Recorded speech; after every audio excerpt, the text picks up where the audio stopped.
Olá, meus amigos, bom dia a todos vocês, sejam bem-vindos a esta meditação. Estamos hoje nessa quarta-feira da terceira semana da Páscoa.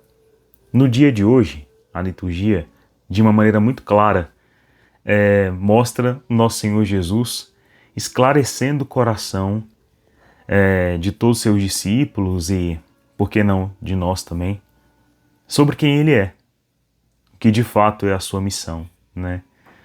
Sobre essa beleza imensa do fato dele ter se encarnado, né, no ventre da Virgem Maria, tornado-se homem, né, mantendo sua divindade. Jesus, todo Deus e todo homem, mas para a missão de nos redimir do pecado e da morte, é grande demais esse mistério.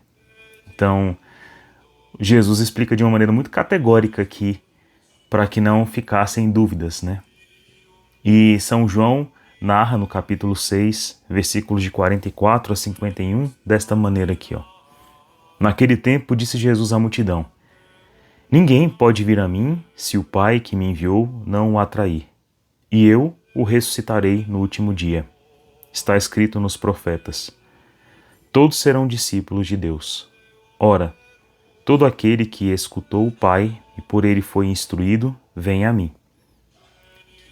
Não que alguém já tenha visto o Pai, só aquele que vem de junto de Deus viu o Pai. Em verdade vos digo, quem crê possui a vida eterna. Eu sou o pão da vida. Os vossos pais comeram maná no deserto e, no entanto, morreram. Eis aqui o pão que desceu do céu, quem dele comer nunca morrerá. Eu sou o pão vivo descido do céu. Quem comer deste pão viverá eternamente. E o pão que eu darei é a minha carne, dada para a vida do mundo. Isso me fez lembrar uma cena breve assim do cotidiano, onde um cristão estava sendo confrontado por um rapaz, um jovem teólogo islâmico. E esse jovem perguntou uma coisa muito pertinente, já que ele não compreende a teologia cristã. E ele perguntou assim: Deus é eterno, né? Deus é eterno, é espiritual, não tem começo, não tem fim. Como se justifica que ele tenha então esteja entre nós, tenha sangue, tenha corpo, tenha morrido e depois ressuscitado? Porque isso quebra o entendimento que se tem de Deus, que Deus é eterno e que Deus não morre, que Deus é imortal. Então, como assim Deus morreu e depois ressuscitou, né? A teologia de vocês é imprecisa, ele queria dizer, falar sobre a teologia cristã, né? E aí esse teólogo, de uma maneira muito simples, muito polida até, pediu para ele licença para falar do Alcorão. Aí falou: o Alcorão não é a palavra revelada do vosso Deus, que é Alá? E assim, a palavra de Alá não tem começo, não tem fim, ela é eterna, sempre eficaz. Mas você há de convir, aí ele pegou o livro, né, impresso do Alcorão, manuseou, você há de convir que foi necessário então que ela tenha que eu abra, tem um início, eu abro de novo, tenha um final, tenha um meio, tenham páginas, tenha capa, tenha tinta, tenha papel. Ou seja, fisicamente manifesta. Alguém precisou fazer, tornar aquilo carne, tornar aquilo real, tornar aquilo compreensível, né? Lido. E aí ele falou: mas Alá e a sua palavra não deixam de ser eternos. E aí ele fala: da mesma maneira, na própria Escritura se diz, né, que no princípio era o Verbo, e o Verbo pairava sobre tudo, e por ele todas as coisas foram feitas. Mas na consumação do tempo, ou seja, na entrada do tempo, na vontade divina, Deus encarnou-se no ventre da Virgem Maria, né? Deus tomou carne, sangue, né? Então a sua divindade ali, a sua alma, inteiramente divinos, mas inteiramente também humanos. Então, assim como o Alcorão ali estava e poderia sofrer a ação do tempo, da água, do mofo, do rasgão, do calor, do frio, da traça que vem a corroer aquele livro, da mesma maneira, Deus, quando entrou no tempo, estava sujeito à fome, à sede, à dor, à morte, aos sofrimentos. Mas não deixou de ser Deus, assim como a palavra lá não deixa de ser palavra. Então, aí ele falou, então se a vossa teologia não consegue explicar a manifestação do vosso próprio Deus, pode ser que exista um problema na vossa teologia. E, da mesma maneira, o nosso coração precisa então perder essa estreiteza. Porque se a gente tiver um coração muito estreito, que concebe, conforme a nossa limitação, o Deus, né, que servimos, então não é bem a Deus que estamos a conhecer, mas as nossas limitações. Por isso, meus irmãos, quando a gente ouve aqui Jesus dizer quem é, eu preciso ultrapassar as minhas limitações e confiar nesse Deus que é maior que o tempo, maior que a matéria, que não é puramente espírito, mas é espírito e é carne vivificada ali, presente em nosso meio. Jesus se faz presente em corpo, alma e divindade na Eucaristia. E é Deus, Jesus é Deus.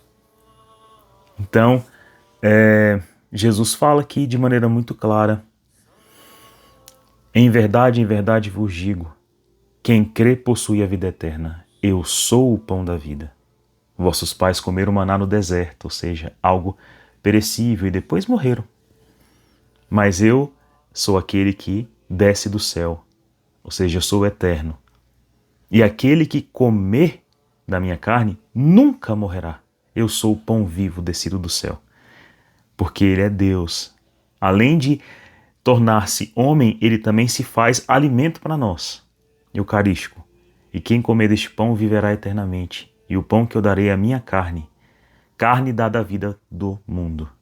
O que dá a vida eterna a nós é a carne de Jesus, é o sangue de Jesus, é a presença dele em nós, para muito mais do que a vida terrena, ou muito mais do que os nossos limites. Agora, se eu ficar na minha estreiteza de coração, como é que eu vou conseguir conceber a ideia de comungar Jesus? De acolhê-lo como alimento? De ouvir essa palavra e ter o coração saciado de algo que não foi produzido neste tempo aqui, ó, por homens daqui, não, mas é um conhecimento trazido do alto. Por isso que Jesus fala, eu sou o pão descido do céu. Essa compreensão está muito acima de vós. Então, o que nós podemos fazer com esse conhecimento? Com essa alegria que Deus faz por nós? Com essa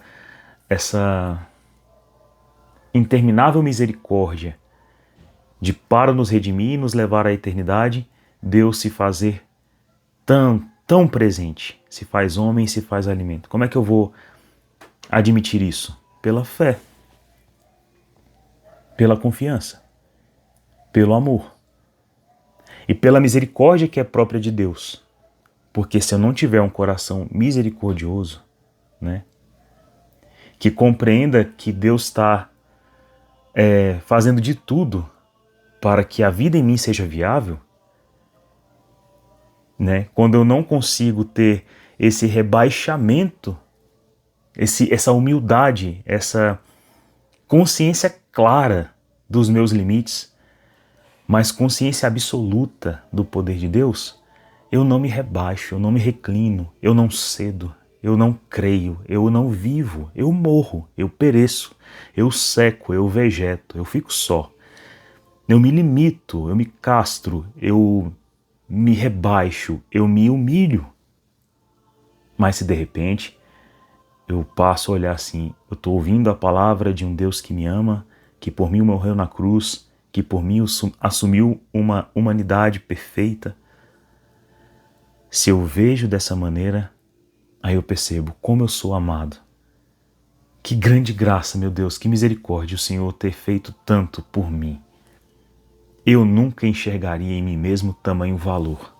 Eu nunca enxergaria em mim mesmo a possibilidade de comungar do meu Deus, do meu Criador, do meu Senhor. E aí isso é a forma de dizer para você como nada neste mundo é capaz de te amar da maneira como Deus é capaz de te amar. Porque veja o movimento que Ele faz para tornar a sua vida tão viável que se torne eterna.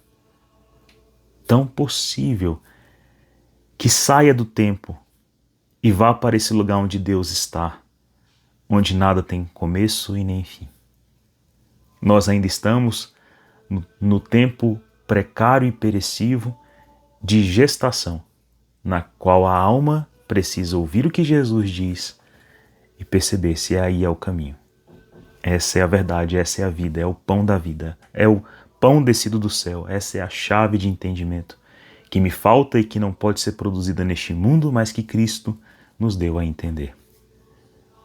Quem comer deste pão viverá eternamente, e o pão que eu darei é a minha carne, dada para a vida do mundo.